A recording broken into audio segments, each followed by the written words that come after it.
Bonjour à tous, on se retrouve aujourd'hui pour une nouvelle vidéo. Ce sera pour un point lecture des trois dernières lectures de 2021.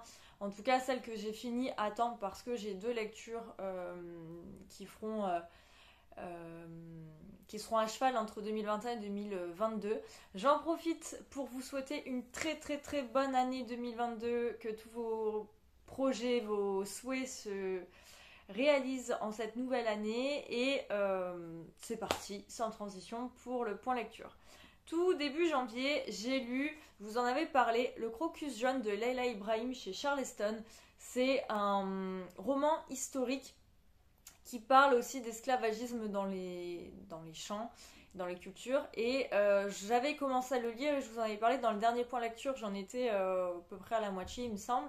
Ici, on va retrouver Lisbeth, qui est une petite fille d'une famille blanche qui emploie des esclaves. Et elle va s'attacher à sa nourrice Mattie, qui l'élève depuis qu'elle est née. C'est elle qui notamment l'allaitait et s'occupait d'elle quand elle était bébé.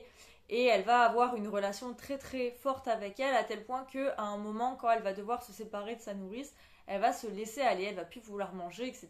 Elle va être tellement faible que ses parents vont céder et vont rappeler Mathieu pour qu'elle puisse s'occuper de Lisbeth.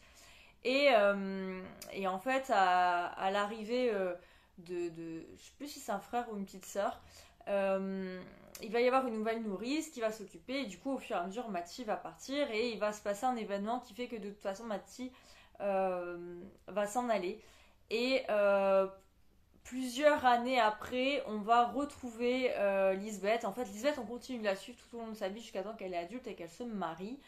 Et Matty, pareil, en fait, on va la suivre en parallèle dans chaque chapitre, pardon, ça va être alterné. Et j'ai beaucoup aimé. J'ai été hyper touchée par cette histoire, hyper touchée par ce duo de personnages que tout oppose, mais qui vont s'aimer plus que tout. Et en plus donc de l'esclavagisme, on va parler de la femme. C'est aussi le credo de Charleston, c'est des romans de femmes, donc on s'y attend en lisant un de ses romans. Mais j'ai beaucoup aimé ce destin de femme. J'ai beaucoup aimé aussi la question du mariage à l'époque, de l'émancipation féminine, de l'esclavagisme et de l'abolition de l'esclavagisme. Donc vraiment, je suis hyper contente de ma lecture et je sais qu'en 2022, je lirai la suite qui a un grain de moutarde que j'ai très hâte d'acheter et de lire. Donc je pense que vous entendrez parler de cet auteur l'année prochaine.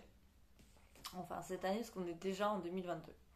Ensuite, je vais vous parler de la duologie de Clarisse Sabar. En fait, c'est une trilogie, je crois. Il y a un troisième tome qui est sorti, mais j'ai lu que les deux premiers. Donc, le premier, c'est La vie est belle et drôle à la fois de Clarisse Sabar chez Charleston Poche. Et le deuxième, c'est La vie a plus d'imagination que nous de Clarisse Sabar, toujours et toujours chez Charleston.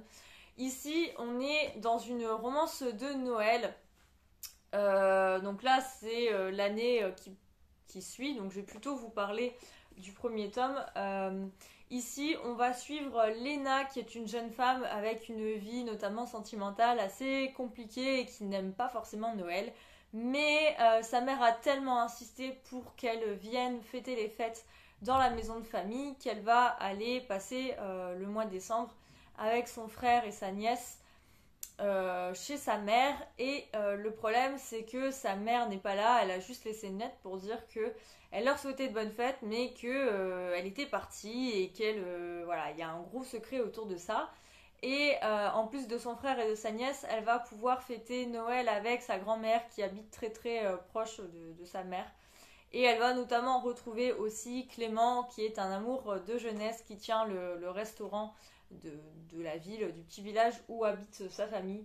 Et du coup, on va les suivre comme ça. Donc, c'est dans les Alpes d'Haute-Provence.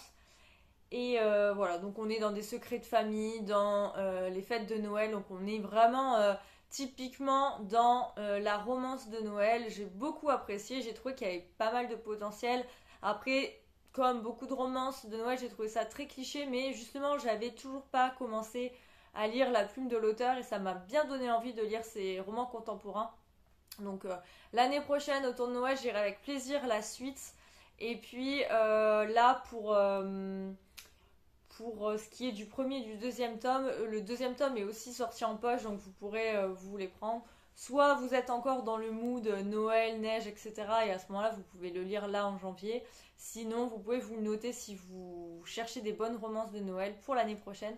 Parce que pour moi, j'ai passé un très très bon moment. J'ai beaucoup aimé me plonger autour des fêtes dans cette duologie. Donc vraiment, c'est très très chouette. Et je pense aussi 2022 que je lirai l'autre roman que j'ai de Clarissa Barr, qui est Les Lettres de Rose, qui est pareil, des secrets de famille, mais voilà, loin des clichés de la romance de Noël. Et j'en ai parlé à Amandine qui connaît pas mal, enfin qui a lu tous les livres de l'auteur, il me semble, à part le dernier qui vient de sortir. Et elle me disait que voilà, les romances de Noël étaient les romans qu'elle aimait le moins. Donc je me suis dit que j'allais adorer du coup ces romans. Donc j'ai très très hâte de découvrir cet auteur.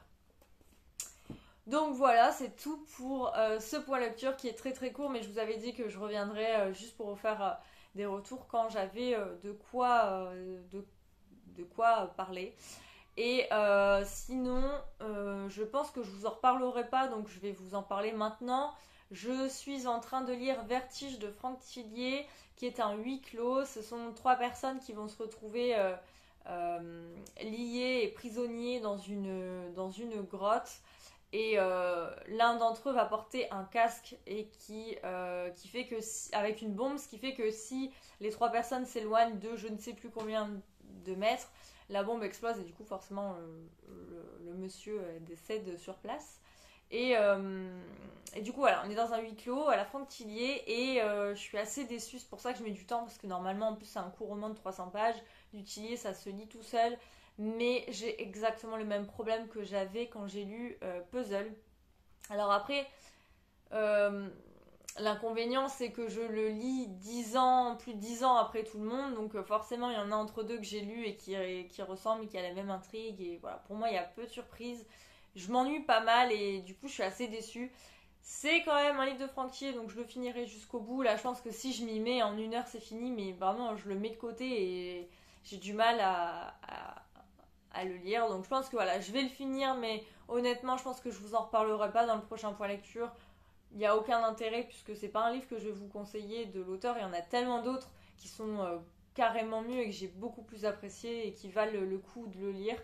Que là, Vertige, j'ai été déçue. En plus, il y avait tellement eu d'engouement que je me suis dit que ça allait être super. Mais voilà, moi je passe à côté et j'apprécie pas trop ma lecture. Et l'autre, par contre, je pense que je vais vous en parler parce que j'aime plutôt très très bien et c'est juste que j'avais pas pris ma liseuse, enfin du coup je j'ai pas touché ma liseuse depuis très longtemps. Mais je suis à peu près à la moitié de Aliéné de Fabrice Papillon qui est un thriller scientifique avec 2 enquêtes, donc un meurtre qui se passe dans l'ISS et en même temps dans la région lyonnaise, des meurtres qui se correspondent et qui se font écho. Et du coup, j'aime beaucoup. Comme d'habitude, la plume de Fabrice Papillon est très intéressante. Et ce que j'aime, c'est que j'apprends toujours des choses dans ces romans. Et ici, j'apprends énormément de choses sur l'ISS et tout ce qui est conquête spatiale, etc. Donc, je trouve que c'est hyper intéressant. Et celui-ci, par contre, je vais le reprendre et je vous en reparlerai, je pense, dans le prochain point lecture parce que ça vaut le coup d'être lu. Donc, voilà pour plus ou moins l'update depuis le dernier point lecture. Vous avez vu, il n'y a pas énormément de lectures. Je finis l'année avec 105, 106 lectures, je crois, avec ces 2 lectures en cours dont je viens de vous parler. Donc c'est un petit score, mais en tout cas je suis contente, c'est quand même 100 livres de lus, c'est déjà énorme. Ça fait quasiment 2 livres par semaine, donc je suis quand même contente. Et puis j'espère qu'en 2022 ça continuera et que je ferai plein d'autres découvertes. D'ailleurs, restez connectés parce que la prochaine vidéo qui arrive là dans quelques jours, c'est mon bilan et mon top 10 donc, de 2021.